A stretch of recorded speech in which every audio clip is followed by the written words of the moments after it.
wardrobe malfunctions? No, we're all good. We're good. And we're on.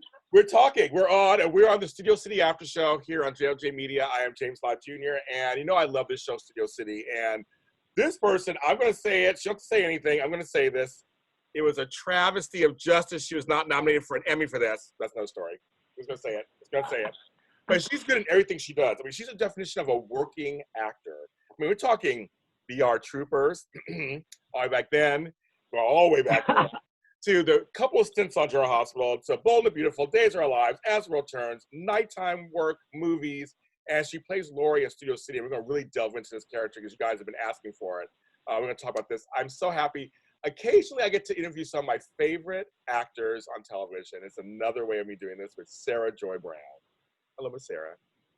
Hi, James. First of all, it's so great to finally kind of meet you over Zoom, and it's kind of official now. I hear about you all the time. Obviously, my co-star Sean Kanan and creator of Studio City loves you. Hi, buddy. And everyone in daytime loves you. So I'm really, really so pleased that you asked me to be on, and thank you. And this is exciting for me. It's only my third or fourth Zoom. And I think not the Emmys, but the Independent Series Awards was like my second time Zooming. So if I screw up, just tell me what I'm doing and I'll fix it.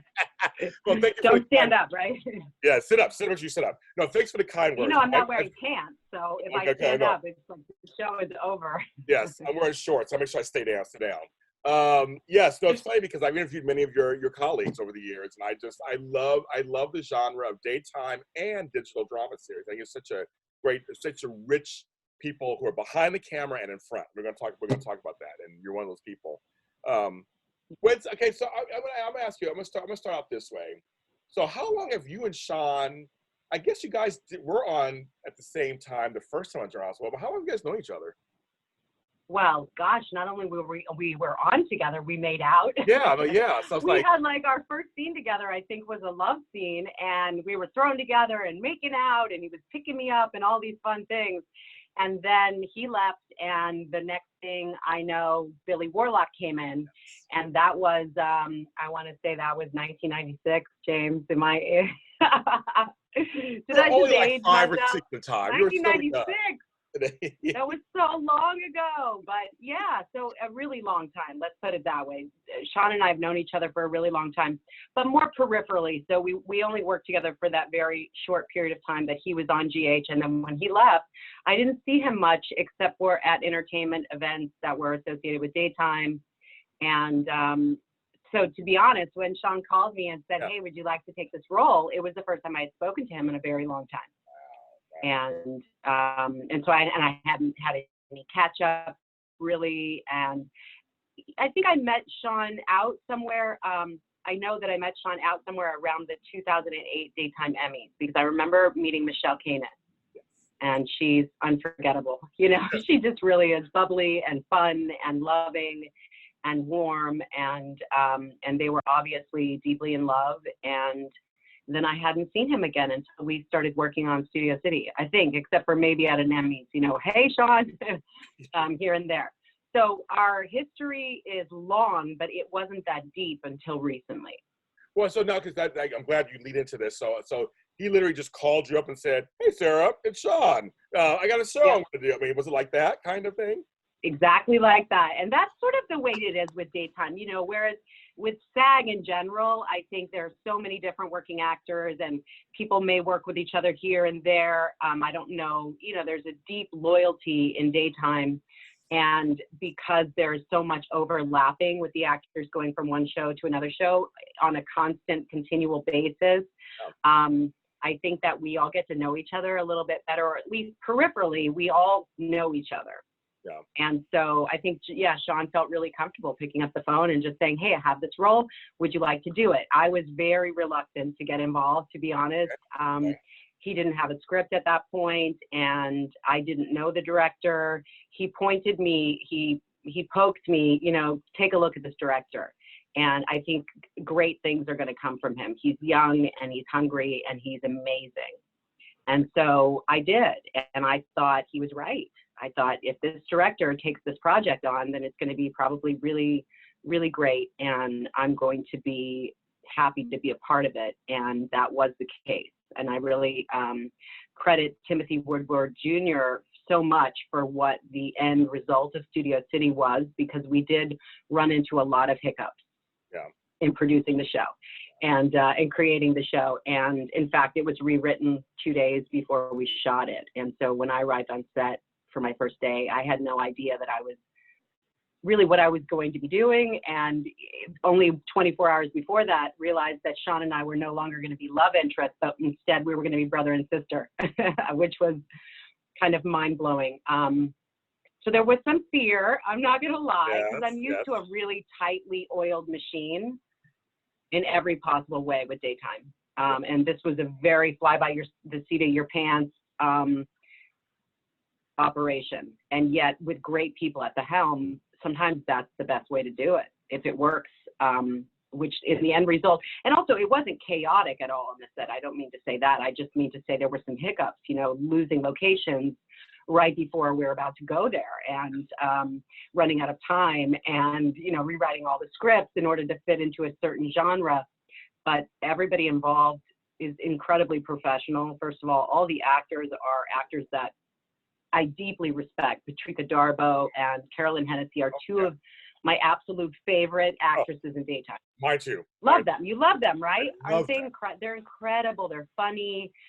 So part of the sell for me was Sean telling me the other cast members that were involved, and those checking off all the boxes. Oh yeah, love her. Oh yeah, love her. I didn't know Tristan's work. Because he was an and I was blown away by him. I loved working with him. I just, what a great actor. He really is such a good actor. He's very, he plays everything under his breath, and sort of, not under his breath, I don't mean it like he's not whispering throughout the show. He's very real and solid, but he is, he downplays, there's nothing over the top with him. I really appreciated that and really liked it. Yeah, you mentioned some things that I actually want to bring to your attention. I want to ask you about, because first of all, the direction of this show, it's so beautifully shot for, you know, for digital drama. Like you said, I mean, you know, soap world and episodic television, everything's, you know, the big sets, everything. This was like, you know, at a bar. This was at over here. This was at somebody's house.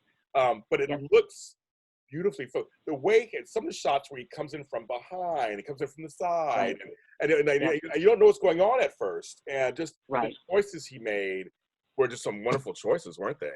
Some great and one of the things I love the most, not just him, but also his director of photography, our cinematographer rather, Pablo, was that they shot it like a film.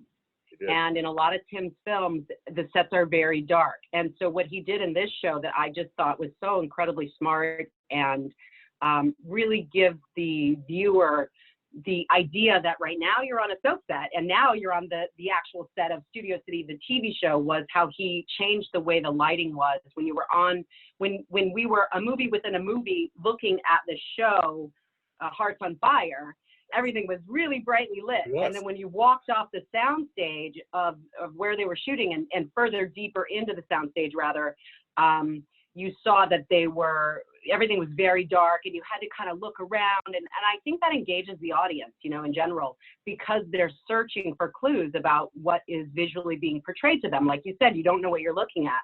And so it does keep you engaged in these small, short snippets that the episodes are. And the incredible writing from Lauren and from Michelle. When you first come on, we're not sure who you is.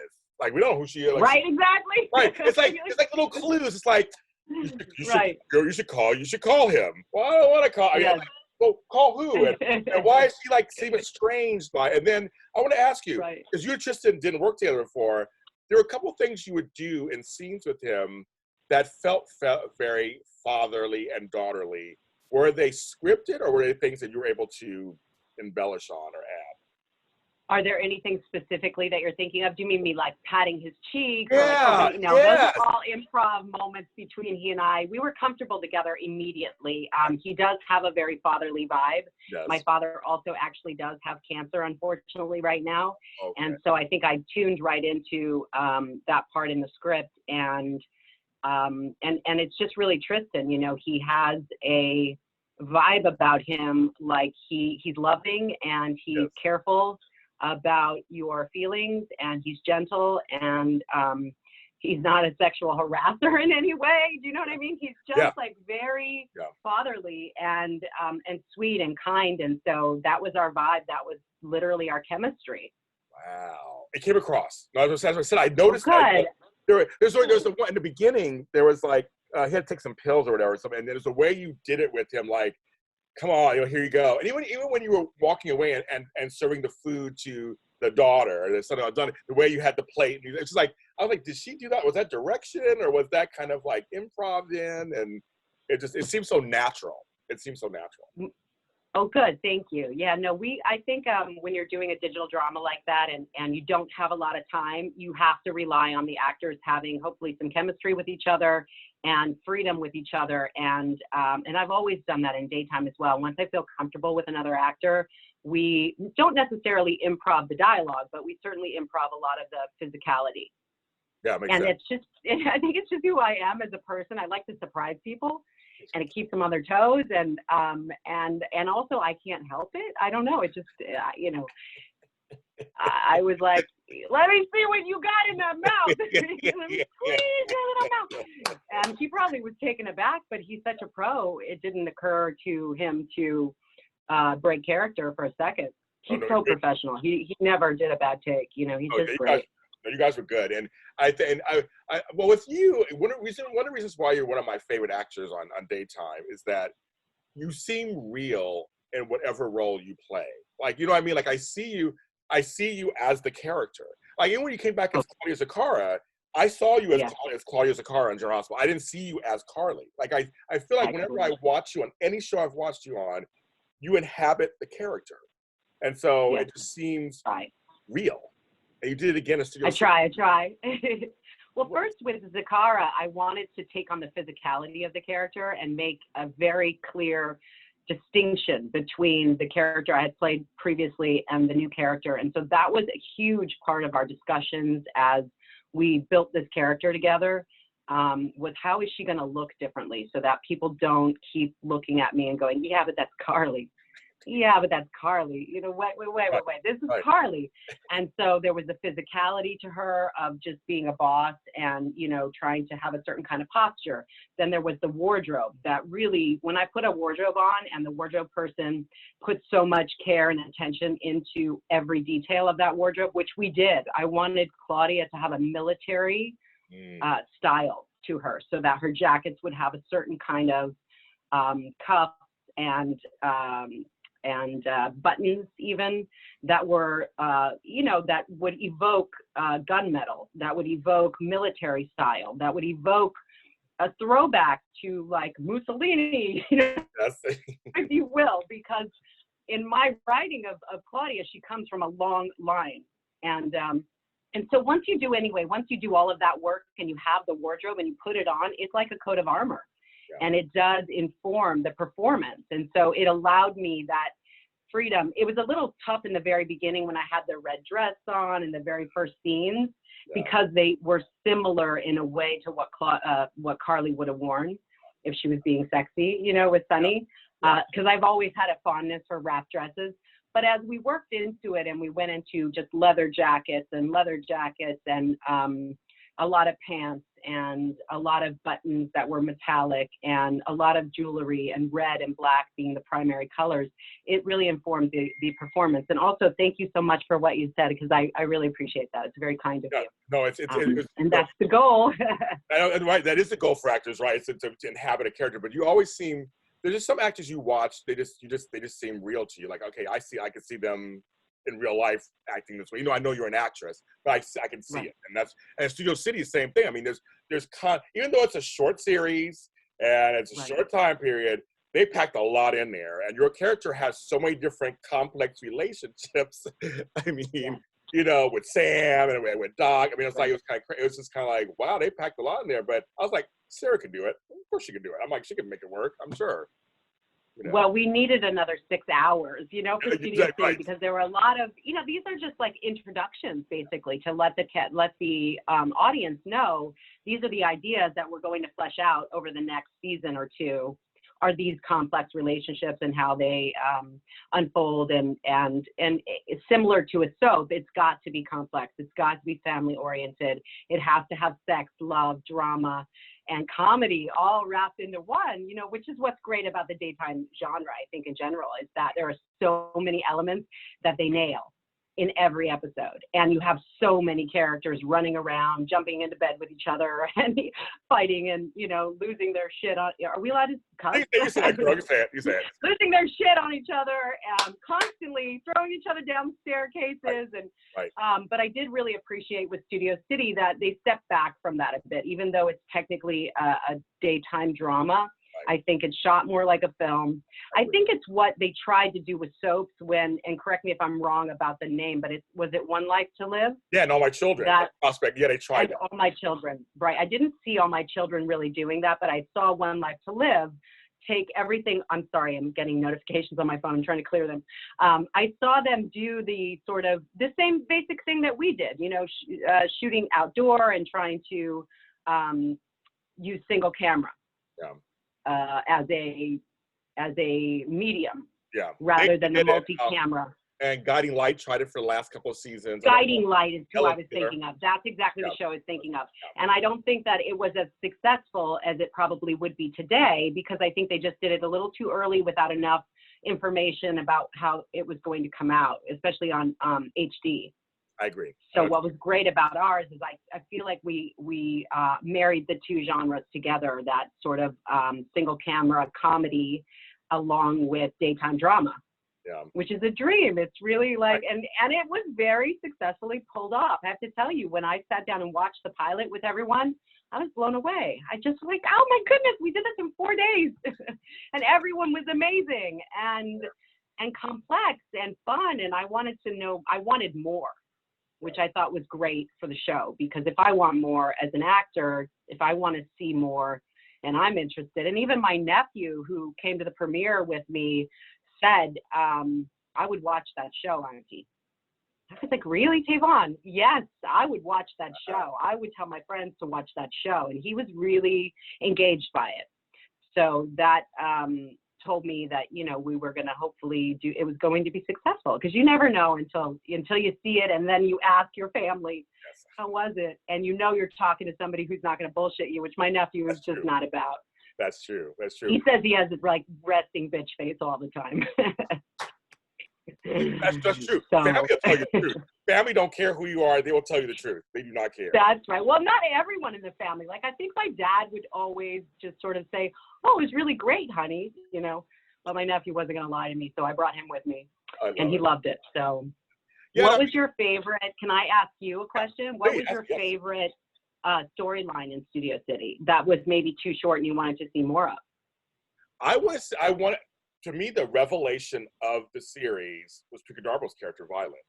That was just her. Oh, yeah. I mean, her monologue and that episode, like exactly. I'm just like, and I know she can act. Like, I know she can do drama and comedy. I mean, she's been around for a long time. But I told her this on the show, and she was on the show. She was a revelation for me. I want to know more of her back. I want to know what got her to where she was. She had an acting career herself back in the day, I guess, but she dropped it for her son, and I want to know all about that. I do too. I mean, my nephew said that made him cry. Me too. He said that was his favorite performance. Yeah. And then B, I found it so interesting the way in the beginning of the series, Patrika's character is such a little devil. Yes. To come full circle. So she really had a beautiful arc to play. I agree. She got to start out as being this mom who seems completely money grubbing and unappreciative and angry and snarky, which is so fun to play, and then got to really reveal the reason and the ways in which she may have become that way, and possibly some of the not grudge, but rather like resentment that she might hold against her son because of the way that he came into the world. Well, you know, the revelation, all the other revelation of the series is this family, there's just like this family drama that's in there, because there's Doc, there's the new daughter, there's Sam, there's this whole there's an actual family storyline in there that I would love to see fleshed out even more. Also, I mean, I think it's absolutely. I didn't. And I think we need to we need to bring in some more actors who are African American and also people of color in general. But you should know, and maybe Sean's already told you this, that originally the daughter character was going to be African American, and they weren't able to pull it off. So I thought that Juliette did an amazing job, and she was incredible and so fun to work with and so fun to play with. But I think that because of that coming last minute, it made our cast not as diversified as it should have been. And it's just more interesting when you have a diversified cast. It makes for a more interesting show. It brings in fans from all over the place that feel like they're being represented. And I think that we did a good job. We have a transgender character, which I thought, first of all, Scott blew me away. Oh, yeah, just incredible. And can I tell you something? Because I feel really guilty about this, but when I read Scott's monologue in the pilot, I criticized it. I actually said to Sean, I think I said it on set in front of the director, is there any way that you guys could think about possibly rewriting this monologue? Because it just sounds so fake and so on the nose of what's happening in the world. It sounds like you're writing it for the sake of trying to be representative of all different types of people. And I missed it. I totally missed it, because Scott not only nailed it, but Sean turned around and said, you know, that's really based more on a lot of very true, real things that Scott has been through. And I shut my mouth. And then when I saw it, I was blown away. You know, sometimes as an actor, and I'm also dyslexic, what I read on the page doesn't come across to me, or I can't hear it in my head. And that might have just been a mental block that I had, where I couldn't see it. My fear was that it was going to come off cheesy. Yeah. And it came off anything but cheesy. Oh, yeah, not at all. Not at all. I was blown away by Scott. Well, that's a testament to Scott, too. I mean, that's just a testament to him that he brought it to life. It is. Because you're right. But it's also like my bad for not knowing his work already and for assuming that whoever they were going to hire wouldn't be able to pull it off. But I also didn't know that they were hiring an actual transgender actor to play the role. So I think that's part of what informed my idea that it was going to be cheesy. And I was so incredibly blown away that I want to squeeze Scott and just kiss him and love on him. But everyone, you know, even Carolyn, she attacks the role, and she's such a great actress in the first place. Yes. But also her comedy, her timing is impeccable. Oh, it is. So I was so pleased with, you know, what Scott and all the other actors brought. And just, you know, my only thing that I would love to see is if we do another season that we bring in more diversity into our cast. I'm glad you said even more, you know, as much as we can get. Yeah, I like you said that, because Black folks like daytime television. They are big fans. That is absolutely right. You know that. They support daytime television. I really do. They do. I really do. Do you know how many times I have somebody say to me that's a fan who's African American, I started watching the stories with my auntie, or I started watching the stories with my grandma. And I couldn't tell you how many times. And so that's something that I've actually brought up with Scott. It's just not with Scott. I keep calling Sean Scott. I don't know why. But I said, you know, this is a thing, you know, it's a thing about daytime dramas. In African-American families, they're called the stories generally. And that is something that is passed on from generation to generation. And it's not something to be overlooked. It's something to be celebrated. And it's something where, especially in this day and age, more work needs to be done. Constant work needs to be done. I remember going back just a decade ago on GH and feeling like there was a problem and a lack of representation. Even though we had an African-American storyline and we had an African-American family, the show was never about their family. It was always about all of these Caucasian people's families, and the African-American character was the lawyer. But he wasn't having the affair with the lead actress, with Jeannie Francis. And that's what happens in real life, you know? So that is why that's interesting, is that people need to feel represented. And I find stories that are broadly representative so much more compelling and interesting. And I gravitate towards it as a viewer. So Because also I think that there just are so many terrific actors who are African American or in general people of color, that there needs to be a lot of work done in daytime. If daytime is going to stay relevant, it's really got to adapt to the fact that they're not representing their audience in a proper way. And I think that there's a blindfold in a lot of ways on networks where they think, well, this is what's going to sell internationally. Okay, but when I look at Netflix, there is plenty of content that represents people of color, African Americans, entire cast. And I gravitate towards that, towards that content, because the acting is beautiful and fine-tuned and incredible. And, you know, there's a huge pool of talent, and daytime should be representing the same way. I agree. So hopefully that will, you know, it's not like it's a criticism, but I think it's a needed criticism and a conversation we all need to have. Because, you know, when I look at my family and my friends, it doesn't look like daytime television. Because my family and friends are very, very, very diverse. Yeah. Same here. So, you know, you don't see very many Asian people on daytime television, and that's a mistake. You don't see a lot of Muslim people. You don't see transgender. You only very recently see gay characters at all. And I don't know if it's a roadblock in the minds of the network in some ways where they, you know, just things change slowly. Anyway, that's just something that happens. Yeah. I apologize. I have a delivery and that's fine. And I'm just making sure that I this is real life, the phone every now and then. This is real life. This is real life. Sorry, real life, you know, invading. No. I know. I'm glad you said it, because when I interviewed Eileen Davidson, and before the poor Christoph St. John passed, they had put those characters together of Neil and Ashley, and we were saying how it made sense that the color part was almost secondary, because it was like they both were business people, both been friends for years, age appropriate, all the things. It's like, so why not? Like, why not? Right? Like, don't do it because he's black and she's white. Like, what? It made sense, and so they were so happy to work together, because it was just like, it in soap wise, like you said, it should have affairs. It should be able to be villains. It should be just the actor is the actor, no matter what the coloring is. Let him play it.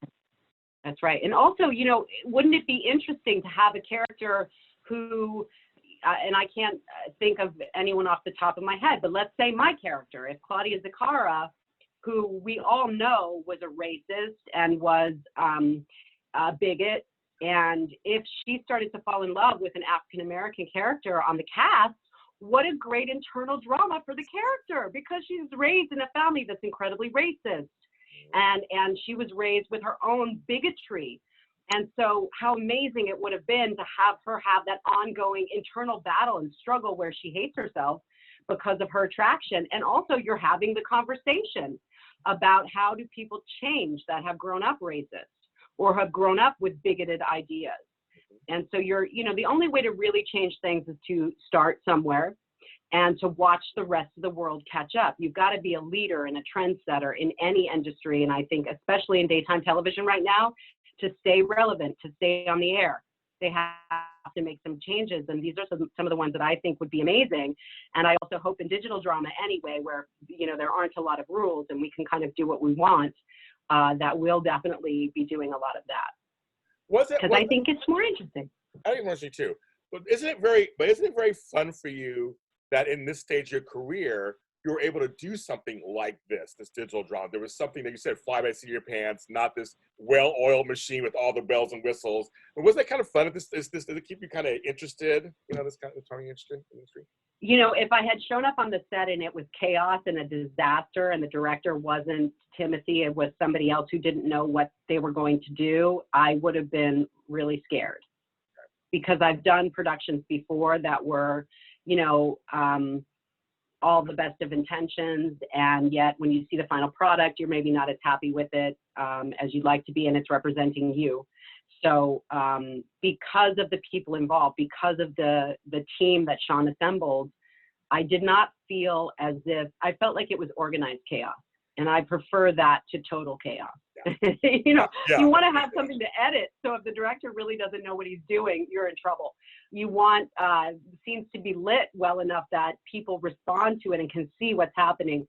So you need some bit of structure and And also just as an actor and as a professional, you want to feel when you're walking on the set that things are being done in a professional way. And yet I really enjoy organized chaos in general in life. I'm fine with it. I adapt to it. It's been the sort of life I've had. And so I feel most comfortable in those situations rather than everything just being completely written in stone and having to do the same scene 25 times exactly the same way.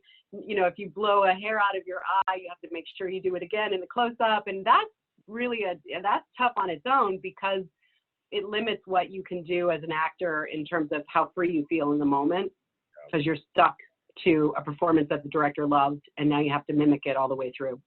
So and we didn't work that way at all. Tim would just say, you know what, let's do it completely different. Let's just throw that out the window and try something completely different. Maybe it won't work, but let's try it. And I love that. Yeah. Maybe it will work. What's that? I'll say maybe it will work. That's the whole thing. Isn't that a funny thing? Yeah, exactly. And it did. And he did things with Juliet where he would just keep rolling. And he would talk with her throughout the take. And he would say, all right, Juliet, here's this. Now that. Now try this. Now try it like that. And or just try it again. Just try something completely different. And he would just keep rolling. And he got really great things out of her that way. And I think made her feel a little bit out of control, and it shows in a good way in her performance because the character does not feel in control. You know, the character's like terrified, and it's a little bit of Juliet probably going, "Oh my God, this is scary. What's happening?" Right. She was amazing, and she was just fantastic. But also, I think when you have a really professional cast, you can do things like that. Yeah, that's true. That's true. Now, I just want to say I'm really sorry to hear about your dad. So, I mean, how's he doing at the moment? How's he doing? He constantly tells me getting old ain't for sissies.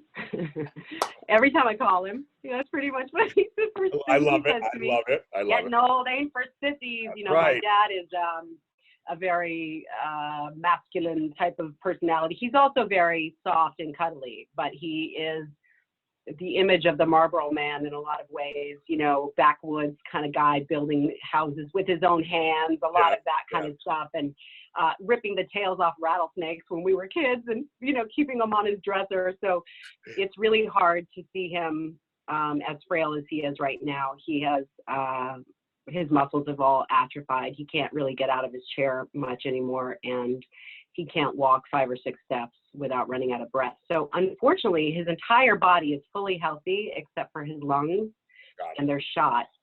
Yeah. But I'll tell you an interesting story about that. My dad had come to my house one day a couple of years ago, and he picked up a Buddha statue I had in my backyard, and I couldn't move, and he just grabbed it like he is this masculine guy, and he just grabbed it and he threw it, and he threw his back out. Oops. So much so because he thinks he's 20, and he's not. He's 72 now. And so he walked like a question mark for about 4 or 5 months, just bent over. And then he finally went in and got an MRI. And it was because of that MRI that they found the lung cancer, very similar to our Supreme Court Justice, Ruth Bader Ginsburg. Same. And so, I had been struggling with that for a long time because my dad has been an incredibly spiritual influence on my life, my whole life. He was a minister when I was younger. And, my brother was born on a Christian commune. And so my parents, my whole entire family are very religious. And although my dad has sort of separated from those religious binds, if you will, and has explored a lot of other Eastern religions and everything else, I thought it was really strange karma that my dad would injure himself so badly picking up a Buddha. Yeah. And then when I realized that picking up that Buddha and injuring himself actually saved his life, it all came full circle. So I think I tell that story just so people realize that the great thing about corners is you never know what's right on the other side. And sometimes something that looks like it is devastatingly awful actually turns out to be the best thing that's ever happened to you. And you just never know. So you got to keep on keeping on. Yeah, I feel like there's no coincidences in life. There just isn't. It's all divine intervention. That's how I look at things. So, I mean, that was meant to happen. I mean, it literally was meant to happen the way it was meant to happen. Yeah, it's given him 3 or 4 extra years that he wouldn't have had, I'm sure. And I think, my dad has said his goodbyes, if you will, already to everyone in the family. He has a do not resuscitate in place. So, we are sort of just we're watching and waiting to see every day how he's doing. So I speak to him every day, and he's right. Whenever I speak to him, I haven't been able to spend a lot of time with him because of COVID. So that's been unfortunate because he's so frail. I got to sit on the other side of the room when I do see him and wear a mask. And, but I'm grateful that he's still around. He's a huge influence on my life and one of the people I love the most in the world.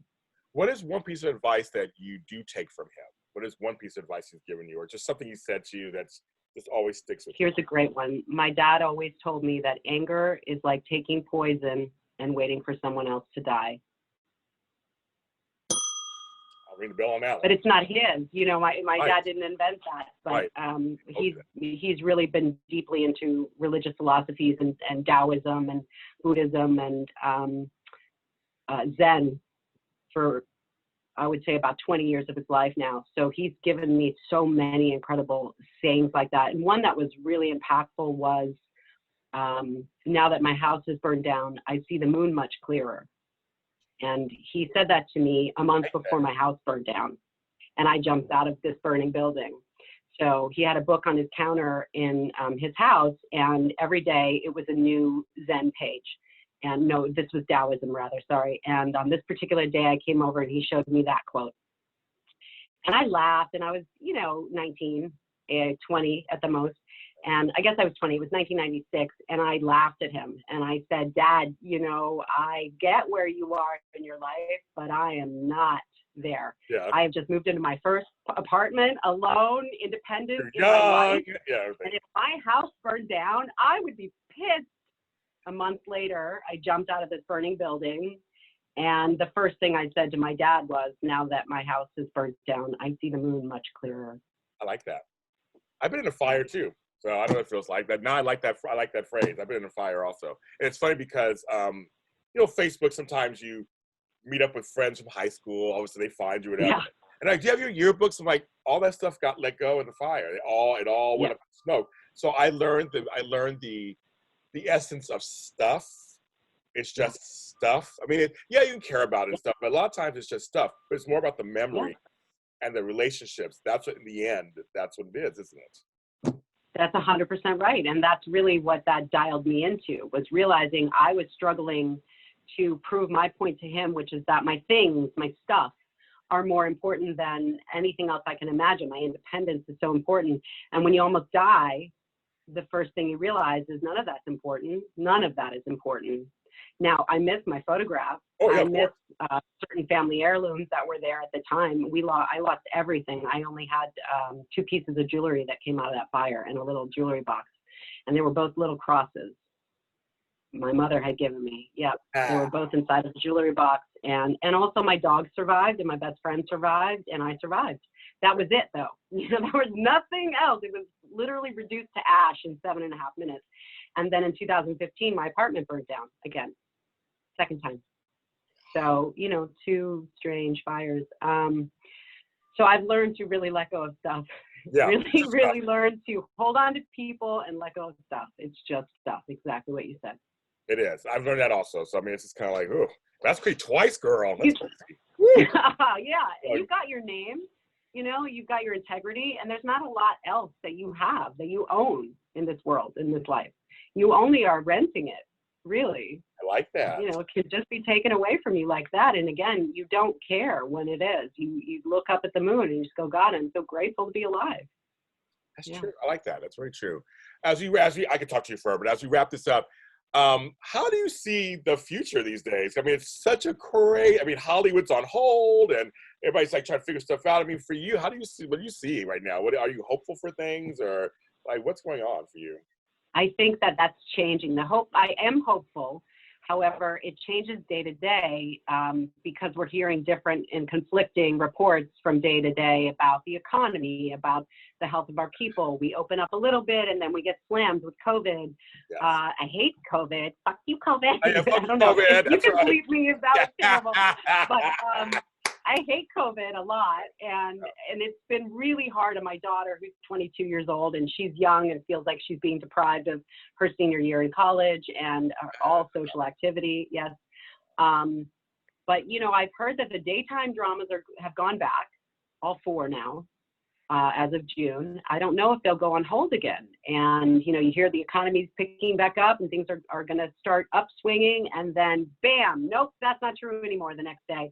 So I'm hopeful that there's a vaccine very, very soon, and one in general towards coronaviruses, because, you know, the fear is that, of course, we'll get a vaccine to this particular strain and another one will come along next year and we'll have the same problem again and again and again until it's solved.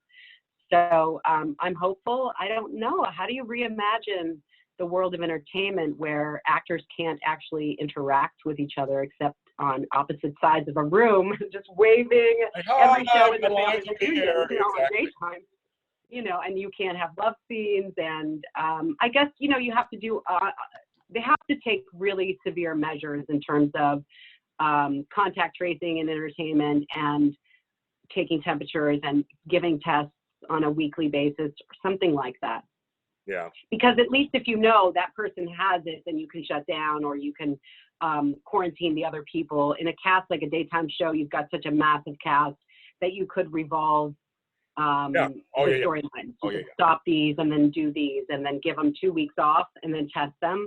You know, and you could put certain restrictions in place if with the actor's permission, like, you know, I'm going to keep my activities to a small group of people, 4 or 5 people, and so that, you know, nobody is concerned that if I work with them, their grandmother is going to catch it, or somebody like my dad is going to catch. You know, I'm not as concerned for myself, but I'm very concerned about my dad. Yeah, it's funny you say, because I want people at home to know who are going to watch this. You know, daytime has crew, they have directors on sets, they have writers. Writers are sometimes there, sometimes they're not. But they have actors, you have hair and makeup in another room. So it's a lot of people usually on sets. They got to Also, we don't have good ventilation. It's generally shot. It's not, you know, upstairs on the soundstage, it's one thing, but downstairs where all the dressing rooms and the makeup rooms are, there's very poor ventilation as it is in the makeup rooms. Yeah. Oh, yeah. So that's, you know, worrisome. Yeah, you got to be careful. But I'm sure that if they could supply the right kind of PPE, that there is a way to do the work, and there is, you know, we're not lacking in creativity. No. That's what art is. So it just needs to be reimagined in a way. How can we do this in a way that still seems and you have to do some tricks with the camera. Just like in stunts, when you throw a certain kind of punch from a certain angle, it looks like you're connecting, but you're actually not. Right. So there are ways of shooting over the shoulder that make it look like the depth of field is less, and it makes it look like the other person is closer to you. It's possible they go from HD and go backwards, because then you lose a little depth of field and you can't really tell how close together people are. You know, they need to incorporate tricks or start shooting outside more. I think that's much safer. Yeah. You know? You're right. No, you're about that. It's just, we are a creative community, so we got to be creative. That's what we got to do. That's right. You've got to be creative and use science to guide us. And, you know, I'm very strongly in support of people who are wearing their masks. Not necessarily because I think I'm going to get sick, but because I don't want to have it on me and then go visit my dad and touch something that, you know, he's very vulnerable right now. Yeah. And a lot of our community are. Yep, I agree. Miss Sarah Joy Brown, thank you for being on the show. You are a delight, and you've made my year. So thank you very much for being on. Thank you so much, James. I really enjoyed talking with you, and hopefully we'll do it again soon. And best of luck with your show and COVID, you know, and staying healthy. And it's really so great to talk to you. I'm really glad that we finally, you know, had a chance to connect.